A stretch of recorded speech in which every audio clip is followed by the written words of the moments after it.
என் பெயர் சரண்யா. நான் ஒரு நடுத்தர குடும்பத்தில் பிறந்தவள் என்றாலும் என் அழகு முடுப்பும் ஒரு பணக்கார பெண்ணுக்கு கூறியது என்றுதான் சொல்வேன். கண்ணாடியில் முகத்தை பார்க்கும்போதே நான் பிரமித்துப் போவேன். எந்தவொரு அழகுக்கு நான் ஆணவமாகவும் அலட்சியமாகவும் இருப்பது தப்பில்லையே. அதனால்தான் வீட்டு வேலைகளைப் பற்றியெல்லாம் நான் கவலைப்படுவதில்லை. பாத்திரங்கள், துணிவுகள், சுத்தம் செய்வது என எல்லாவற்றையும் என் அக்கா சந்தியா பார்த்துக்கொள்வாள். சந்தியா மிகவும் பொறுமையானவள். எந்த வேலையும் முகம் சுழிக்காமல் செய்வாள். அதனால் அம்மாவுக்கு அவளை மிகவும் பிடிக்கும். எப்போதும் சந்தியா எவ்வளவு நல்லவள், வீட்டை எப்படி பார்த்துக் கொள்கின்றாள் என்று அவளை புகழ்ந்து கொண்டே இருப்பார். இதைக் கேட்கும்போது எனக்கு எரிச்சலாக வரும். என்னைப் பற்றி ஒரு வார்த்தை கூட நல்ல விதமாக சொல்ல மாட்டார். ஒருநாள் அம்மா என்னை பாத்திரம் கழுவச் சொன்னார். நான் என் மென்மையான கைகளை பார்த்தேன். அம்மா, இந்த கைகள் பாத்திரம் கழுவினால் சுறுசுறுப்பாகிவிடும். அது என் அழகுக்கு நல்லதல்ல. சந்தியா அக்கா இருக்கிறாள் அல்லவா, அவளை செய்ய சொல்லுங்கள் என்று சொல்லிவிட்டு என் அறைக்கு வந்துவிட்டேன். சிறிது நேரத்தில் சந்தியா அக்கா என் அறைக்கு வந்து, சரண்யா, 3 நாட்களாக ஒரே படுக்கை விரிப்புதான் இருக்கிறது, அதை மாற்றிவிடு என்று சொன்னாள். நான் அவளிடம், இப்போது நான் மகிழ்ச்சியாக இருக்க வேண்டும். திருமணம் முடிந்ததும் இந்த பொறுப்புகளை நான் பார்த்துக் கொள்கிறேன். அதற்கு அவள் வேலைகளை எப்படி செய்ய வேண்டும் என்று முதலில் கற்றுக்கொள் என்றாள். அவள் என்னை வேலை செய்ய சொல்வது என் அழகின் மீது அவளுக்கு இருக்கும் பொறாமை என்று எனக்கு தெரியும். அதனால் என் அழகை பார்த்து பொறாமைப்படுகிறாய். உனக்கு என்னை போன்று அழகில் இல்லை என்று அவளிடம் வெளிப்படையாக சொன்னேன். அவள் வருத்தத்துடன், நீ என் தங்கை, நான் உன்னை நேசிக்கிறேன் என்று சொல்லிவிட்டு வெளியேறினாள். சந்தியா அவ்வளவு அழகானவள் இல்லை. ஆனால் அவளுடைய கண்கள் ரொம்பவும் ஈர்ப்பாக இருக்கும். அவளை பார்ப்பவர்கள் அனைவரும் அவளுடைய கண்களை புகழ்வார்கள். ஆனால் என்னை பொறுத்தவரை ஒரு பெண்ணின் அழகு அவளுடைய நிறத்தில்தான் இருக்கிறது. ஒருநாள் அம்மா ஒரு நல்ல செய்தியை கொண்டு வந்தார். தன் தோழியின் மகன் சரணுக்கு சந்தியாவை திருமணம் செய்ய விரும்புவதாக கூறினார். அதைக் கேட்டு எனக்கு ஒரே அதிர்ச்சி. அழகாக வசீகாரமாக இருக்கும் சரணுக்கு எப்படி சந்தியா திருமணம் செய்ய முடியும் என்று, அவன் என்னைதான் திருமணம் செய்ய விரும்புவான் என்று நினைத்தேன். நான் குழப்பத்துடன் என் அம்மாவிடம், அவன் என்னை பெண் பார்க்க வந்திருப்பான், நீங்கள் சந்தியா என்று தவறுதலாக கூறிவிட்டீர்கள் என்று. ஆனால் அம்மா உறுதியாக, இல்லை சரண்யா, சரண் சந்தியாவைதான் பெண் பார்க்க வந்திருக்கிறான் என்று கூறினார். இந்த செய்தி என்னை குழப்பம் அடையச் செய்தது. சரண் சந்தியாவுக்கு ஒரு ஜோடியாக இருப்பது எப்படி சாத்தியம் என்று எனக்கு புரியவில்லை. சரண் எனது அம்மாவின் நெருங்க தோழியான கார்த்திகா ஆண்டியின் மகன். நன்கு படித்தவன். எங்களைப் போலவே அவர்களின் குடும்பமும் நடுத்தர குடும்பம்தான். ஆனால் சரண் பார்ப்பதற்கு பணக்காரம் தோற்றம் உள்ளவனாக இருப்பான். நல்ல அழகானவன். அனைவரிடமும் நன்கு பழகும் குணம் கொண்டவன். நிறைய படித்திருக்கின்றான். தற்சமயம் வேலை எதுவும் இல்லாததால் அவனது அப்பாவிற்கு உதவியாக உள்ளான். அவனது குடும்பத்தார்கள் சிறுவயதிலிருந்தே எங்கள் வீட்டிற்கு வருவதும் போவதுமாக இருப்பார்கள். சிறுவயதில் நாங்கள் ஒன்றாக விளையாடி இருக்கின்றோம். அப்பொழுதெல்லாம் அவன் மீது எனக்கு எதுவும் பெரியதாக எண்ணமில்லை. ஆனால் எனக்கு விவரம் தெரிந்த பிறகு இவரைப் போல் ஒரு கணவர் கிடைத்தால் நன்றாக இருக்கும் என்று நினைத்தேன். ஏனெனில் அப்போது அவன் எனக்கு அழகாக தெரிந்தான். அது மட்டுமில்லாமல் கார்த்திகா ஆண்டி எங்கள் இருவரில் ஒருவரே தனது மகனுக்கு திருமணம் முடிக்க வைக்க வேண்டும் என்று பேசிக் கொண்டிருந்தார். சரணின் வாலிபை வயதை அடைந்ததால் எங்கள் வீட்டிற்கு இப்போதெல்லாம் அதிகமாக அவன் வருவதில்லை. கார்த்திகா ஆண்டி சில மாதங்களாகவே அக்காவின் மேல் பாசமாக இருக்கத் தொடங்கினார். அந்த ஆண்டியே, ஏன் சந்தியா அக்கா பின்னாடி இப்படி சுத்திக்கிட்டு இருக்காங்க என்று எனக்குள்ளேயே முணுமுணுத்துக் கொண்டிருந்தேன். இப்போதுதான் புரிந்தது. சந்தியா அக்கா அந்த குடும்பத்தினருக்கு முன்பாகவே நடத்தரையையும் பணிவையும் காட்டியிருப்பாள். அதனால்தான் கார்த்திகா ஆண்டி சரணை சந்தியா அக்காவுக்கு திருமணம் செய்ய சொல்லி கட்டாயப்படுத்தி இருக்க வேண்டும்.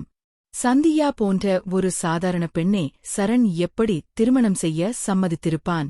ஒருவேளை கார்த்திகா ஆண்டி, நீ சந்தியாவை திருமணம் செய்யவில்லை என்றால் என் முகத்திலேயே முழிக்காதே என்று விரட்டியிருப்பாரோ என்று நானே நினைத்தேன். இது அநியாயம், என்னால் இதை ஏற்றுக்கொள்ள முடியவில்லை. சில நாட்களுக்குப் பிறகு என் கண்களை என்னாலேயே நம்ப முடியவில்லை. கல்லூரி முடித்துவிட்டு வீட்டிற்கு வந்தபோது சரண் எங்கள் வீட்டில் உட்கார்ந்து என் அம்மாவிடம் பேசிக் கொண்டிருந்தான். சந்தியா அக்கா அவனுக்கு சிற்றுண்டி தயாரித்துக் கொண்டிருந்தாள். சமையலறையில் நின்று கொண்டிருந்தாள். சந்தியா அக்கா ஒரு நாடக நடிகை போல நடிக்கின்றாள். சரண் இங்கிருந்து போகும்வரை அவள் வெளியே வரமாட்டாள்.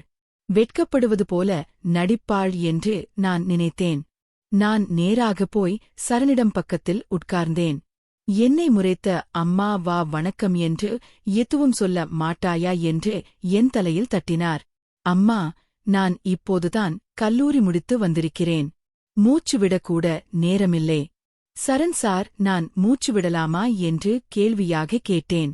அவன் புன்னகைத்து, நிச்சயமாக, நீ முதலில் தண்ணீர் குடித்துவிட்டு வா, அப்புறம் பேசலாம் என்றான்.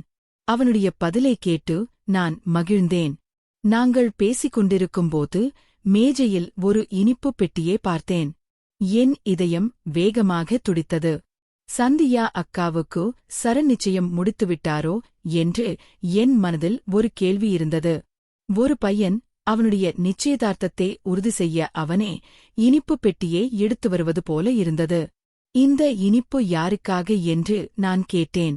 எனக்கு ஒரு நல்ல வேலை கிடைத்திருக்கிறது என்று சரண் சமையலறைக்குள் நின்றிருக்கும் சந்தியா அக்காவுக்கு கேட்கும்படி கூறினான்.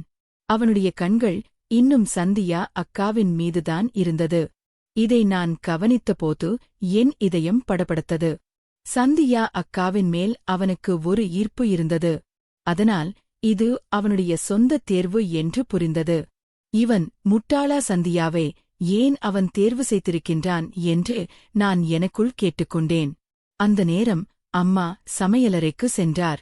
அந்த இடைவேளியை பயன்படுத்தி நான் அவனின் பக்கத்தில் சென்று, சரண் கார்த்திகா ஆண்டி, உங்களுக்காக சந்தியா அக்காவை பெண் கேட்டது உண்மையா என்று கேட்டேன். அவன் புன்னகைதான். அது உண்மைதான் என்றான். கார்த்திகா ஆண்டி, உங்களே இதை செய்யச் சொல்லி கட்டாயப்படுத்தினாரா என்று நான் கேட்டேன். இதைக் கேட்டவுடன் அவனுடைய புன்னகை மறைந்தது. என் அம்மா ஏன் என்னை கட்டாயப்படுத்த வேண்டும்? நீ ஏன் இப்படி பேசுகிறாய்? சந்தியாவிற்கு என்ன தவறு இருக்கிறது? எனக்கு அவளை சின்ன வயதில் இருந்தே பிடிக்கும். நான் ஒருவேளை கிடைத்த பிறகுதான் அவளை திருமணம் செய்ய வேண்டும் என்று காத்திருந்தேன் என்றே அவன் பதிலளித்தான். சரணின் இந்த பதிலை கேட்டு எனக்கு ஆச்சரியமாக இருந்தது. அவனுக்கு கண் இல்லையா? என்னை போன்ற அழகை விட்டுவிட்டு சந்தியாவை தேர்வு செய்திருக்கிறான் என்று என்னுள் நினைத்தேன். அவனுக்கு ஒரு வேலை கிடைத்திருக்கிறது. அவனுடைய எதிர்காலம் பிரகாசமாக இருக்கும். ஆனால் என் எதிர்காலம் என்ன ஆகும்? நான் தெருவில் திரியும் ஆண்களுடன் பேசிக் கொண்டிருக்க வேண்டுமா? நான் பொறாமையால் துடித்துப் போனேன். சரண், உங்கள் சம்பளம் எவ்வளவு என்று நான் கேட்டேன். நான் ஒரு பன்னாட்டு நிறுவனத்தில் வேலைக்கு சேர்ந்திருக்கிறேன். மாதத்திற்கு 1,00,000க்கும் மேல் சம்பளம் இருக்கும் என்று அவன் கூறினான். அவன் பேச்சைக் கேட்டு நான் திகைத்துப் போனேன். என் அம்மா சிற்றுண்டுகளை எடுத்து வந்தார். சரண் இனிப்புப் பெட்டியிலிருந்து ஒரு இனிப்பை எடுத்து, நான் முதலில் என் தங்கைக்கு இனிப்பை ஊட்ட விரும்புகிறேன் என்று கூறி என் வாய் அருகே கொண்டு வந்தான். நான் அவனை வெறுப்புடன் பார்த்தேன். நான் என்ன உன் தங்கையா என்று உன்னை நினைத்தால் எனக்கு அருவருப்பாயிருக்கிறது என்று எண்ணினேன். நான் கோபமாக என் அறைக்குச் சென்றேன். நான் அழவேண்டும் என்றேன். ஆனால் எதற்காக அழவேண்டும் என்று எனக்கு தெரியவில்லை.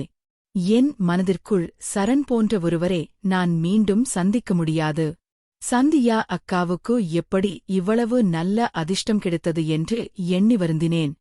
எப்படியாவது சரணை நான் திருமணம் செய்ய வேண்டும் என்று நினைத்தேன். சரண் அக்காவிற்கு கிடைக்கப் போகின்றாரே என்று நினைத்து அவர் மேல் மேலும் கோபமாக இருந்தது. அந்த சிறிது நேரத்தில் சந்தியா அக்கா என் அறைக்கு வந்து, சரண்யா சாப்பிடு என்றார். நான் அவரிடம் இங்கிருந்து போ, எனக்கு தலைவலி என்று கத்தினேன். நான் 2 நாட்களாக சரியாக சாப்பிடவில்லை. இதை சந்தியா அக்கா கவனித்துக் கொண்டே இருந்தாள். சரண்யா, உனக்கு என்ன ஆயிற்று, ஏன் சாப்பிடாம இருக்க என்று அவள் கவலையுடன் கேட்டாள். அப்போது நான் அவளிடம் ஒரு முக்கியமான விஷயத்தை பேச விரும்புகிறேன். நான் அவளிடம், சந்தியா, நீ என் அக்கா, நீ என் துயரத்தை புரிந்து கொள்வாய் என்று கூறினேன். அவள், சொல்லு, என்ன விஷயம்? நீ சாப்பிடாமல் இருப்பதால் எனக்கும் பசி இல்லை என்றாள். அப்போது என் கண்களில் கண்ணீர் வழிய, சந்தியா, எனக்கு சரணை பிடித்துவிட்டது. அவர் எனக்கு கிடைக்காவிட்டால் நான் இறந்து விடுவேன் என்று அழுதேன். இதைக் கேட்டு அவள் முகம் நொந்து போனது.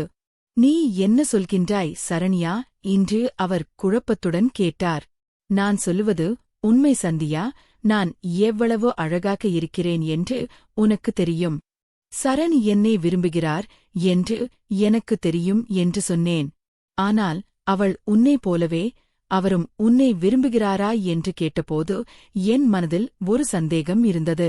நான் அவளிடம், சந்தியா, நீ அவனை காதலிக்கவில்லையே, நீ அவனை திருமணம் செய்தால் பொறுமையாக வாழ முடியும். ஆனால் நான் அப்படி இல்லை. சரணை எனக்கு கிடைக்காவிட்டால் நான் இறந்து விடுவேன் என்று கூறி அவள் காலில் விழுந்து கதறினேன். அவள் என்னை தேற்றினாள். சரண்யா, அலாதே, நான் ஏதாவது செய்கிறேன் என்றாள். நான் அவளிடமிருந்து இதைத்தான் எதிர்பார்த்தேன். சில நாட்களுக்குப் பிறகு கார்த்திகா ஆண்டி வீட்டிற்கு வந்தபோது சந்தியா அக்கா சோகமாக இருந்தாள். அவள் முகத்தில் ஒரு குழப்பம் தெரிந்தது. வீட்டில் அம்மா, அப்பா மற்றும் சந்தியாவே உனக்கு மிகவும் பிடிக்கும் என்று எங்களுக்கு தெரியும். அதனால்தான் நினைக்கின்றோம் என்று கூறினாள். அப்போது கார்த்திகா அத்தை சோகமாக, நான் உங்களிடம் மன்னிப்பு கேட்கிறேன். சரண் சந்தியாவை அல்ல, சரண்யாவை திருமணம் செய்ய விரும்புகிறான். இதைக் கேட்டு நான் அதிர்ச்சி அடைந்தேன். ஆனால் சந்தியா அக்கா சோகமாக இருந்ததை பார்த்து, இது அவள் எனக்காக செய்த காரியம் என்று நான் தெரிந்து கொண்டேன். அப்பா கோபமடைந்து, முதலில் சந்தியாவை கேட்டுவிட்டு இப்போது சரண்யாவை கேட்கிறீர்கள் என்று, இது சரியில்லை என்றும் கூறினார். என் அம்மா, இது தவறு. சந்தியா என் மூத்த மகள். சரணிடம் சந்தியா காதலிக்கிறாள். சரணை சந்தியா காதலிக்கிறாள் என்று எனக்கு தெரியும் என்று கூறினார். அம்மா எனக்கு முக்கியத்துவம் கொடுக்காமல் சந்தியாவுக்கு முக்கியத்துவம் கொடுத்ததால் எனக்கு கோபம் வந்தது. அப்போது சந்தியா அக்கா வந்து, அம்மா, இதில் என்ன தவறு இருக்கிறது? நான் அவரை திருமணம் செய்ய விரும்பவில்லை. சரண்யா சரண் திருமணம் செய்து கொள்ளட்டும். இது நல்ல விஷயம் என்று கூறிவிட்டு அங்கிருந்து வெளியேறினாள். சந்தியாவிற்கு இதில் விருப்பமில்லை என்று கூறி எனக்கு சரண் பெயரை சொல்லி ஒரு மோதிரத்தை அணிவித்தார். நான் சந்தியாவை பார்த்து, உன்னை போன்ற ஒரு அக்கா கிடைத்தது என் பாக்கியம் என்றே அவளைக் கட்டி அணைத்தேன். அவள் புன்னகையுடன் மகிழ்ச்சியாக இருக்க வேண்டும். அதுபோதும் என்றால் 1 மாதத்திற்குள்ளே எனக்கு திருமணமானது. சந்தியா அக்கா எனக்கு முன்னதாகவே திருமணம் செய்ய முடியாததால் பொறுமையாக இருந்தாள். என் திருமணத்திற்குப் பிறகு நான் சரண் வீட்டிற்கு சென்றேன். சரண் என் கண்களை பார்த்தான். சரண் என் கணவன். நான் மிகவும் மகிழ்ச்சியாக இருந்தேன். ஆனால் இரவு வெகுநேரமாகியும் அவன் வீட்டிற்கு வரவில்லை. நள்ளிரவு 3 மணிக்குதான் அவன் அறைக்கு வந்தான். அவனுடைய கண்கள் சோர்ந்து இருந்தன. அவன் ஒரு சோகமான முகத்துடன் என்னிடம் வந்து மோதிரத்தை விரலில் அணிவித்தான். அவன் என்னை விரும்புகிறான் என்று நான் நினைத்தேன். ஆனால் அவன் ஒருமுறை கூட என்னை பார்க்கவில்லை. அவன் ஒரு வார்த்தையும் பேசாமல் படுத்து உறங்கிவிட்டான். நான் என் திருமண மாலையை கலைத்துவிட்டு சாதாரண உடையை அணிந்து தூங்க சென்றேன். என் அழகுக்கு முக்கியத்துவம் கொடுக்கவில்லை என்று நினைத்து எனக்கு கோபம் வந்தது. நான் அடுத்த நாள் அவனிடம் சண்டையிடலாம் என்று நினைத்தேன். ஆனால் அவன் என்னை பார்க்கவே இல்லை. ஒருநாள் அவனிடம், உங்களுக்கு இன்னும் எவ்வளவு காலம் தேவை என்று கேட்டேன். அதற்கு, உண்மையாக சொல்ல வேண்டும் என்றால் நீ என் கண்ணுக்கு தெரியவில்லை. சந்தியாவிடம் ஏற்பட்ட பந்தம் வலுவானது. ஆனால் நீ செய்த காரியம் எங்கள் காதலை பிரித்துவிட்டது என்று கூறினான். நான் சந்தியாவை மட்டுமே விரும்பினேன். அவள் என்னை மிகவும் விரும்பினாள். ஆனால் அவள் என்னை கைவிட்டு உன் மகிழ்ச்சிக்காக உன்னுடன் என்னை வாழ் சொல்லி என்னை வற்புறுத்தினாள். நான் அவளைப்போல் பெரிய மனம் கொண்டவன் இல்லை. அவளுடைய தியாகம் பெரியது. ஆனால் என்னால் இந்த திருமணத்தை ஏற்றுக்கொள்ள முடியவில்லை என்று கூறி அவன் கோபமாக என் கையை பிடித்துக் கொண்டான். நான் உன்னை விரும்புகிறேன் என்று எப்போதாவது சொன்னேனா? நான் உன்னை எப்போதும் ஒரு தங்கையாகத்தான் நினைத்தேன். நான் சந்தியாவைதான் திருமணம் செய்ய விரும்பினேன். நீ எப்படி நான் உன்னை காதலிக்கிறேன் என்று நினைத்தாய்? நாம் இருவருக்கும் 10 வயது வித்தியாசம் இருக்கிறது. என்னை காதலிப்பதாக நினைப்பதற்கு உனக்கு வெட்கமாக இல்லையா? உன் ஒருதலை காதல் என் வாழ்க்கையையும் சந்தியாவின் வாழ்க்கையையும் அழித்துவிட்டது என்று கத்தினான். அவன் தொடர்ந்து சந்தியா எண்ணங்களில் வாழ்க்கைக்காக பல கனவுகளைக் கண்டிருந்தாள். ஆனால் உன் சுயநலத்தால் எல்லாம் அழிந்துவிட்டது. சந்தியா உன் மகிழ்ச்சிக்காக தன் காதலை தியாகம் செய்துவிட்டாள். ஆனால் என்னால் உனக்கு என் பெயரே தவிர வேறு எதையும் கொடுக்க முடியாது என்று சொல்லிவிட்டு வெளியேறினான். அவனுடைய பேச்சைக் கேட்டு நான் அதிர்ச்சியில் உறைந்து போனேன். என் அழகுதான் என் மிகப்பெரிய பலம் என்று நினைத்தேன். ஆனால் சந்தியாவின் பெரிய மனதுக்கு முன்னால் என் அழகு தோற்றுவிட்டது. நான் என் கணவனிடம் இதயத்தில் ராணி போல இருக்க வேண்டும் என்று விரும்பினேன். ஆனால் நான் அதில் தோற்றுப்போனேன். நான் என் குடும்பத்தை பார்க்க சென்றபோது சந்தியாவிடம் சரண் என்னுடன் மிகவும் மகிழ்ச்சியாக இருக்கிறான். அவன் என் அழகே புரிந்து கொண்டிருப்பான் என்று பொய் சொன்னேன். அவள் என் பேச்சைக் கேட்டுக்கொண்டிருந்தாள். ஆனால் அவளுடைய கண்களில் இருந்து கண்ணீரை என்னால் புரிந்து கொள்ள முடிந்தது. நானும் அதே வழியில்தான் இருந்தேன். நான் என் அம்மாவிடம் சந்தியா அக்காவுக்கு சீக்கிரம் திருமணம் செய்யுங்கள் என்று கேட்டேன். ஆனால் என் அம்மா என்னிடம் கோபமடைந்து உனக்கு திருமணம் ஆகிவிட்டது, அதை மட்டும் கவனி என்றார். நான் அம்மாவிடம் பேசுவதை குறைத்துக் கொண்டேன். ஒருநாள் அம்மா என்னிடம் போனில் சந்தியாவிற்கு திருமணம் நிச்சயிக்கப்பட்டிருக்கிறது என்று கூறினார். அதைக் கேட்டு நான் மகிழ்ச்சியடைந்தேன். இதன் பிறகு சரண் என்னை ஏற்றுக்கொள்வான் என்று நம்பினேன். ஆனால் என் அக்கா திருமணம் செய்த பிறகும் சரண் என்னுடன் வரவில்லை. அவன் நாள் முழுவதும் புகைப்பிடித்துக் கொண்டே இருந்தான். நான் அவனிடம் உடலை கொடுத்துவிடும் என்று கூறியபோது, நீ போய் தூங்கு, என்னை தனியா விடு என்று கத்தினான். அப்போதுதான் எனக்கு புரிந்தது அவன் சந்தியா அக்காவை எவ்வளவு நேசித்திருக்கிறான் என்று. சில நாட்கள் கழித்து சந்தியா அக்காவிற்கு திருமணம் முடிந்தது. நான் சந்தியா அக்காவை பார்க்க சென்றபோது அவள் மிகவும் மகிழ்ச்சியாக இருந்தாள். அவள் என்னிடம், என் கணவர் ரகு என்னை காதலிக்கின்றார். என் பொறுமைக்கு கிடைத்த பரிசு இது என்றாள். நான் உனக்கு உன் காதலை விட்டுக் கொடுத்தேன். அதனால்தான் என் வாழ்க்கையில் கடவுள் எனக்கு இவ்வளவு நல்ல கணவரை கொடுத்திருக்கின்றார் என்று அவள் என்னிடம் கூறினாள். அவள் பெரிய மனதுடன் பேசியது என்னை மிகவும் பாதித்தது. சில நாட்கள் கழித்து என் வீட்டிற்கு சந்தியா அக்கா பெரிய காரில் வந்தாள். அவளுடைய கணவர் ரகு சரணை விட பெரிய பங்களாவும் நல்ல வசதியுடனும் இருந்தான். அவன் ஒரு பிசினஸ்மேன். நான் பணத்தாசையால் பேராசைப்பட்டேன். ஆனால் என் தலையெழுத்தை என்னால் மாற்ற முடியவில்லை. எனக்கு என் கணவனின் அன்பும் மகிழ்ச்சியும் கிடைக்கவில்லை. ஆனால் சந்தியா அக்கா என்னிடம் எல்லாவற்றையும் இழந்த பிறகும் எல்லாவற்றையும் பெற்றுக்கொண்டாள். அவளுடைய முகத்தில் உண்மையான அன்பின் பிரகாசம் தெரிந்தது. அவள் என்னை பார்த்தபோது என்னால் என் அழுகையை கட்டுப்படுத்த முடியவில்லை. நானும் அவளும் பேசிக் கொண்டிருந்தபோது நான் அவளுக்காக சமைக்க சமையலறைக்கு சென்றேன். அவள் அங்கிருந்து எழுந்து என் அறைக்கு சென்றா. எனக்கு சந்தேகம் வந்தது. அதனால் நான் மெதுவாக என் அறைக்கு சென்றேன். அப்போது நான் கேட்டது என் இதயத்தை நொறுக்கிவிட்டது. சந்தியா அக்கா சரணிடம் அழுது, சரண், தயவு செய்து என்னை மறந்துவிடுங்கள்.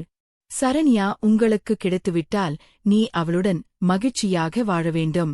என்னால் உன்னை மறக்க முடியவில்லை. ஆனால் ரகு அன்பால் நான் மெதுவாக உன்னை மறந்து வருகிறேன். நீயும் என்னை மறந்துவிடு என்றாள். உன் வாழ்க்கையில் மகிழ்ச்சி இருக்காது. என்னையே நினைத்துக் கொண்டிருந்தால் என்று கெஞ்சினாள். சரண் அழுத்தபடி நான் உன்னை மறக்க முடியாது என்று கூறினான். ஆனால் சந்தியா அக்கா அவனை மறக்க வேண்டும் என்றே அவனிடம் சத்தியம் வாங்கிக் கொண்டார். அதன் பிறகு அவள் அங்கிருந்து சென்றுவிட்டாள். சந்தியா அக்கா சத்தியம் வாங்கியதால் சரண் என்னுடன் ஒரு உறவில் இருந்தான். ஆனால் அவன் என்னுடன் சரியாக பேசுவதில்லை. எங்கள் வாழ்க்கை ஒரு நிஜமான வாழ்க்கை போலவே இல்லை. எங்களுக்கு 2 குழந்தைகள் பிறந்தன. ஆனால் சரண் குணம் மாறவில்லை. அவன் ஒருமுறை கூட என்னை பார்க்கவில்லை. சரண், இந்த உடை உனக்கு நன்றாக இருக்கிறது என்று அவன் சொல்ல வேண்டும் என்று நான் மிகவும் ஆசைப்பட்டேன். ஆனால் அவன் ஒருபோதும் அப்படி சொல்லவில்லை. என் சுயநலத்தால் நான் என் வாழ்வில் எல்லா மகிழ்ச்சியையும் இழந்துவிட்டேன். என் அக்காவுக்கு எல்லாம் கிடைத்தது. ஆனால் மிகவும் அழகாக அவள் இல்லை என்றாலும் அவளுக்கு எல்லாமே நன்றாக அமைந்தன. இப்போது நான் அவளை நினைத்து அழுதேன். நான் ஏன் இவ்வளவு சுயநலமாக இருந்தேன்?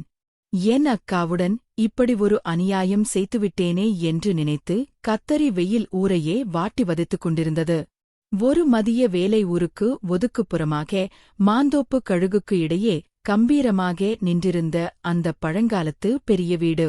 அந்த வீட்டின் அமைதியை குலைப்பது போல ஒரு இளம் பெண்ணின் அலறல் சத்தம் கேட்டது. இல்லை இல்லை அத்தை, என்னால இந்த கல்யாணத்தை செஞ்சுக்க முடியாது. கவிதாவின் குரல் நடுங்கியது. கவிதாவின் அத்தை ராஜம்மாள் தன் பட்டுப்புடவையின் தலைப்பால் முகத்தை துடைத்துக் கொண்டே கண்களை உருட்டினார். சும்மா இருடி, வாயை திறந்த அவ்வளவுதான். உனக்கு இன்னும் 17 வயது கூட முடியல. அதுக்குள்ளேயே எதிர்த்து பேசுறியா? உன் அப்பன் செத்து போயிட்டான். பெத்த தாயும் வேறொரு கல்யாணம் பண்ணிட்டு போயிட்டா. உன்னை வளர்த்து ஆளாக்கின எங்களுக்கு தெரியும் உனக்கு எத்து நல்லதுன்னு. வாசலில் நின்று கொண்டிருந்த ராஜம்மாவின் மூத்த மகன் கரண் வயது 32. ஒருமுறை நிமிர்ந்து கவிதாவை பார்த்தான். அவனுடைய கண்கள் பனிக்கட்டியே போல அவ்வளவு குளிர்ச்சியாகவும் உணர்ச்சியற்றதாகவும் இருந்தன. அந்த பார்வையில் கவிதாவின் உடல் நடுங்கி போனது. அவன் எதற்கும் பதில் சொல்லாமல் அங்கிருந்து நகர்ந்தான். கவிதா ஒரு அனாதை மாமா தயவால்தான் வளர்ந்தாள். இப்பொழுது அவர்களுக்கு அவள் ஒரு பாரமாகத் தெரிகிறாள். ராஜம்மாள் அந்த ஊரின் பெரிய இடத்து மனிதர். அவருக்கு 2 மகன்கள். இளையவன் கதிர் திருமணமாகிவிட்டது. ஆனால் மூத்தவன் கரனுக்கு இன்னும் திருமணம் ஆகவில்லை.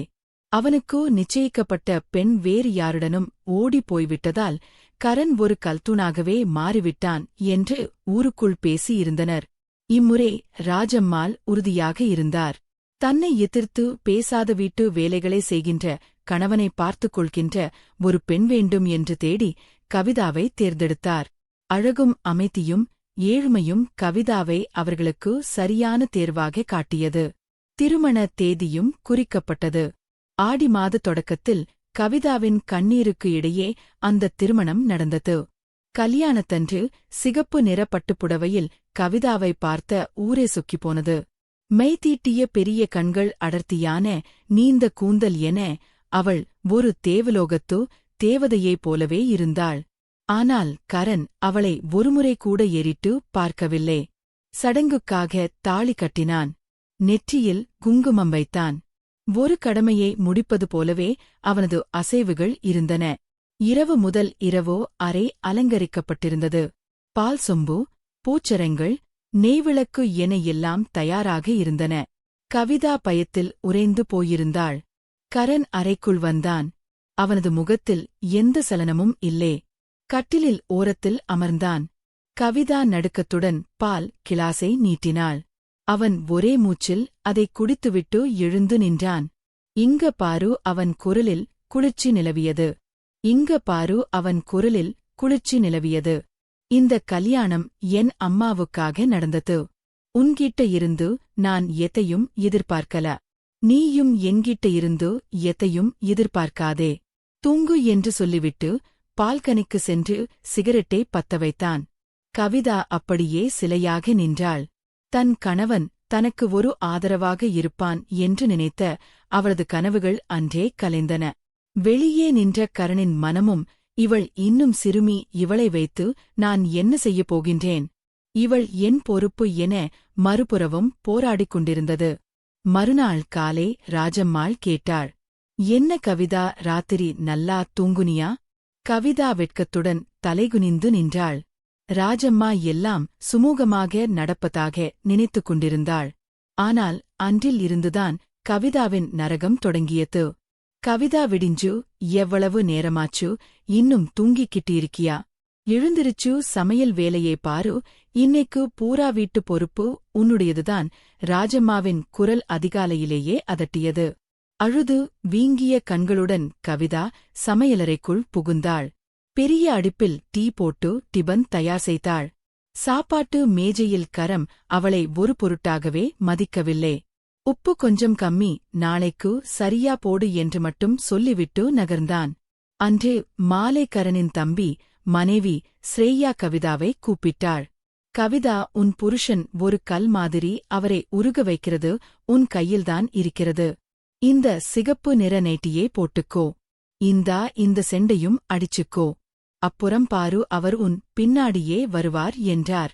கவிதா அந்த சிறிய உடையை பார்த்து அதிர்ந்தாள். ஐயோ அக்கா, என்னால இதை போட முடியாது என்று மறுத்தாள்.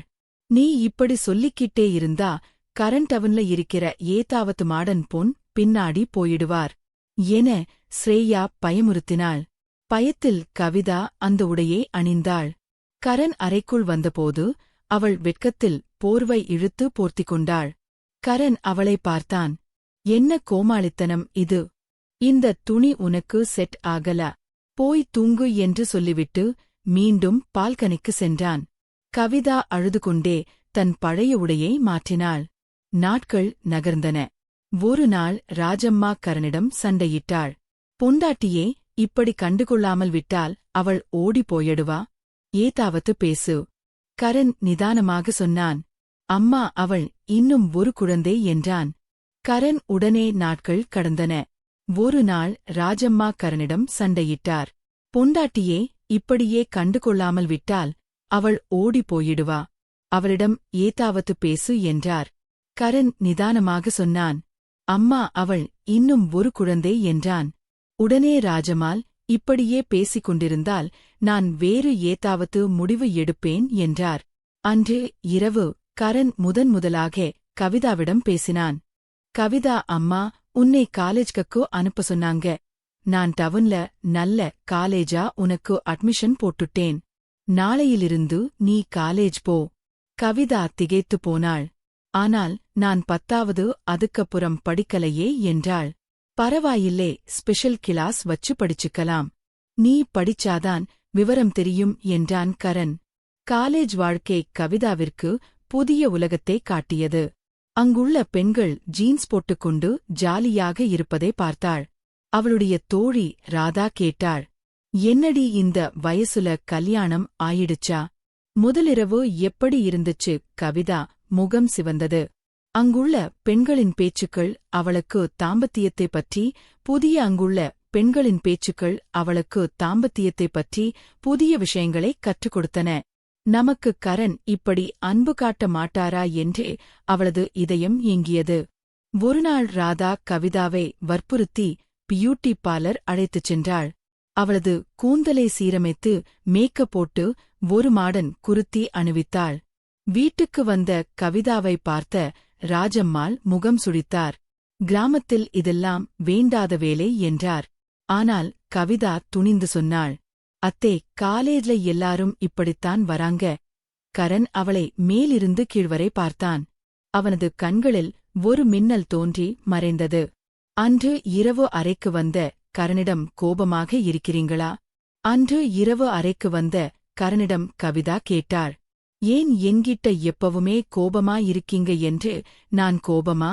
இல்ல கவிதா, நீ ரொம்ப சின்ன பொண்ணு.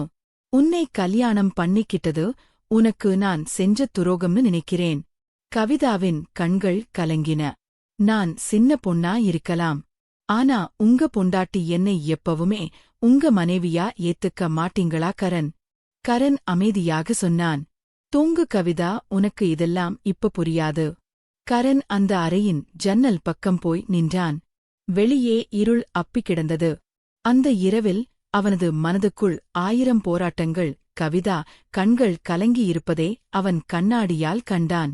ஆனால் அவளை திரும்பி பார்க்கும் தைரியம் அவனுக்கு இல்லே. அவன் மோனத்தை உடைத்து கவிதா மீண்டும் பேசினாள். வயது ஒரு தடை இல்லே. நான் உங்களோடு வாழ்க்கைக்கு தகுதியானவள் இல்லையா? தூங்குன்னு சொல்லிட்டு போறது உங்களுக்கு வேணா சுலபமா இருக்கலாம். ஆனால் ஒரு மனைவியா உங்க அன்பை எதிர்பார்க்கிறது என் உரிமை இல்லையா? கரண் மெதுவாக திரும்பினான். அவனது கண்கள் சிவந்து இருந்தன. கவிதா, நான் உன்னை தகுதி இல்லாதவள் என்று சொல்லவில்லை. ஆனால் இந்த கல்யாணம் நடந்த சூழல் உனக்கே தெரியும். உன் அப்பாவுக்காக நான் செஞ்ச ஒரு உதவிதான். இன்னைக்கு நீ கேட்கிற இந்த கேள்விக்கு உன் மனசுல இருக்கிற காதலா இல்லே நான் உன்னை காப்பாத்துனேன் என்று நன்றே கடனா எனக்கு தெரியாது. அந்த குழப்பம் தீராத வரைக்கும் நான் உன்னை நெருங்குறது நியாயமானதா இருக்காது. கவிதா கட்டிலில் இருந்து எழுந்து அவனது அருகில் வந்து நின்றாள். நன்றிக்கும் காதலுக்கும் வித்தியாசம் தெரியாத அளவுக்கு நான் ஒன்னும் சின்ன பொண்ண இல்ல கரண். இந்த நிமிஷம் வரைக்கும் என்னை பாதுகாப்பா வச்சிருக்கீங்களே, அந்த பாதுகாப்பிலேயே என் காதல் பிறந்துருச்சு. என் கண்ணை பார்த்து சொல்லுங்க, உங்களுக்கு என் மேல துளிக்கூட அக்கறை இல்லைன்னு. கரண் அவரது கண்களை நேராக பார்த்தான். அந்தப் பார்வையில் ஒரு மென்மை இருந்தது. ஆனால் அதை அவன் மறைக்க முயன்றான். அக்கறை இருக்கும் கவிதா, ஆனா அது இன்னும் காதலா மாறல. எனக்கு கொஞ்ச கால அவகாசம் கொடு. கட்டாயப்படுத்தி வருவது அன்பு நிலைக்காது. கீசே, கட்டாயப்படுத்தி வரும் அன்பு நிலைக்காது. சரிகரன் கவிதா கண்ணீரைத் தொடைத்துக் கொண்டாள். உங்க கால அவகாசத்துக்கு நான் சம்மதிக்கிறேன். ஆனா ஒன்னு மட்டும் புரிஞ்சுக்கோங்க, நான் உங்களை என் கணவரா ஏத்துக்கிட்டேன். என்னைக்காவது ஒரு நாள் நீங்களும் என்னை உங்க மனைவியா ஏத்திப்பீங்கன்னு எனக்கு நம்பிக்கை இருக்கு. அதுவரைக்கும் காத்துட்டு இருப்பேன். அவள் மீண்டும் படுகைக்கு சென்று படுத்துக்கொண்டாள். கரண் விளக்கை அணைத்துவிட்டு அவளுடன் தள்ளி படுத்துக்கொண்டான். அரை இருட்டில் இருந்தாலும் இருவரின் இதய துடிப்பும் ஒருவருக்கொருவர் தெளிவாக கேட்டது. அந்த மோனத்தில் ஒரு புதிய புரிதல் பிறக்கத் தொடங்கியது. அடுத்த நாள் காலை ஜன்னல் வழியாக வந்த சூரிய வெளிச்சம் கவிதாவின் முகத்தில் பட்டது. மெதுவாக கண்விழித்தாள். கரண் ஏற்கனவே எழுந்துவிட்டதை கவனித்தாள். உரையாடலின் பாரம் இன்னும் இருவர் மனதிலும் அப்படியேதான் இருந்தது. கவிதா சமையலறைக்கு சென்றபோது கரம் அவனது லேப்டாப்பில் மூழ்கியிருந்தான். வழக்கமாக ஒருவருக்கொருவர் சொல்லிக் கொள்ளும் குட் மார்னிங் கூட அன்று இல்லை. மதிய உணவுக்காக கவிதா சமைத்துக் கொண்டிருந்தபோது திடீரென கவிதா சத்தம் கேட்டது. கரண் பதறி அடித்துக்கொண்டு சமையலறைக்கு ஓடிவந்தான். கவிதாவின் கையில் கத்தியால் ஆழமான வெட்டியிருந்தது. காய்கறி நறுக்கும்போது கவனக்குறைவாக செய்துவிட்டாள். கவிதா என்ன பண்ணி வச்சிருக்க? கரணியின் குரலில் கோபத்தை விட பதற்றம் அதிகமாக இருந்தது. அவள் கையை பிடித்து இழுத்து குழாயை திறந்து தண்ணீரில் காட்டினான். இரத்தம் நின்றபாடு இல்லை. அவன் அவசரமாக முதலு உதவி பெட்டியை எடுத்து வந்து காயத்திற்கு மருந்து போட்டான். கவிதா பரவாயில்லை கரண், நான் பார்த்துக்கிறேன் என்றாள். கவிதா பரவாயில்லை கரண், நான் பார்த்துக்கிறேன் என்றாள். மெதுவாக சும்மா இரு கவிதா, நான் சொன்னா இசை கேளு என்று அதட்டியவன் அவள் காயத்திற்கு மருந்து போட்டபோது மிக மென்மையாக கையாண்டாள். அவனது கவனிப்பில் இருந்த அந்த அலாதியான அன்பை கவிதா புரிந்து கொண்டாள். ஏன் கவிதா, இவ்வளவு கவனக்குறைவு உனக்கு ஏதாவது ஒன்று என்றால் என்னால் எப்படி தாங்கிக் கொள்ள முடியும் என்று சொல்ல வந்தவன் சற்று நிறுத்தினான். உங்களால் என்ன கரண் சொல்லுங்க கவிதா, அவனது கண்களை பார்த்து கேட்டார். கரண் அவனது பார்வையை எதிர்கொள்ள முடியாமல் முனிந்து கொண்டான். நீ சொன்னது சரிதான் கவிதா. உன்னை தள்ளி வைக்கணும்னு நான் நினைக்கல. ஆனால் உன் வாழ்க்கையை நான் பறிச்சிட்டேன்ற ஒரு குற்ற உணர்வு எனக்குள்ள ஓடிக்கிட்டே இருக்கு. உனக்கு இன்னும் அழகான எதிர்காலம் இருக்கும். கவிதா அவன் கையே பற்றினாள். என் எதிர்காலமே உங்களோடு இருக்கிறதுதான். காயம்பட்டது என் கையில் மட்டுமல்ல, உங்க மனசுலையும்தான். அதைத்தான் என்னால தாங்கிக் கொள்ள முடியல. கரம். முதன்முறையாக கரண் கவிதாவின் நெற்றியில் மென்மையான முத்தமிட்டான். சரி கவிதா, இனிமே உன்னை நான் தள்ளி வைக்க மாட்டேன். ஆனால் எனக்கும் கொஞ்சம் டைம் கொடு. ஒரு கணவனா? சரி கவிதா, இனிமே உன்னை தள்ளி வைக்க மாட்டேன். ஆனால் எனக்கும் கொஞ்சம் டைம் கொடு கணவனா. உன்னை முழுசா ஏத்துக்க என் மனசே நான் தயார் பண்ணிக்கிறேன். அந்த ஒரு முத்தத்தில் கவிதாவின் காதலுக்கு பதில் கிடைத்தது போல் இருந்தது. கரணின் மோனம் முழுமையாக உடையவில்லை. என்றாலும் அந்த இறுக்கம் தளர்ந்து இருந்தது. இருவருக்கும் இடையில் இருந்த இடைவேளி குறையத் தொடங்கியது. அன்று மாலை வீட்டில் ஒரு அமைதியான மிதமான சூழல் நிலவியது. கரண் வழக்கம் போல வேலையில் மூழ்கியிருந்தாலும் அவனது கவனம் முழுவதும் கவிதாவின் மீதே இருந்தது. அவள் சமைக்கு செல்லும்போதெல்லாம் கவிதா கையை ஜாக்கிரதையாக பார்த்துக்கோ, தண்ணி படாமல் பார்த்துக்கொள் என்று குரல் கொடுத்து கொண்டே இருந்தான். கவிதாவின் முகத்தில் ஒரு மெல்லிய புன்னகை அரும்பியது.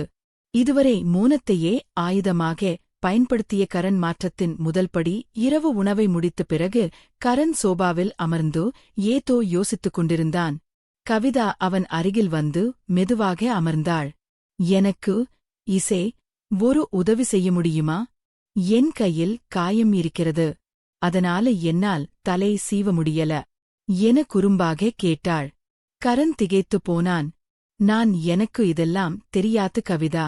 தெரியலன்னா கத்துக்கோங்க, நான் சொல்லித் தரேன் என்று சீப்பையும் எண்ணெயையும் அவன் கையில் திணித்தாள். கரண் மெதுவாக அவளது நீண்ட கூந்தலை தடவினான்.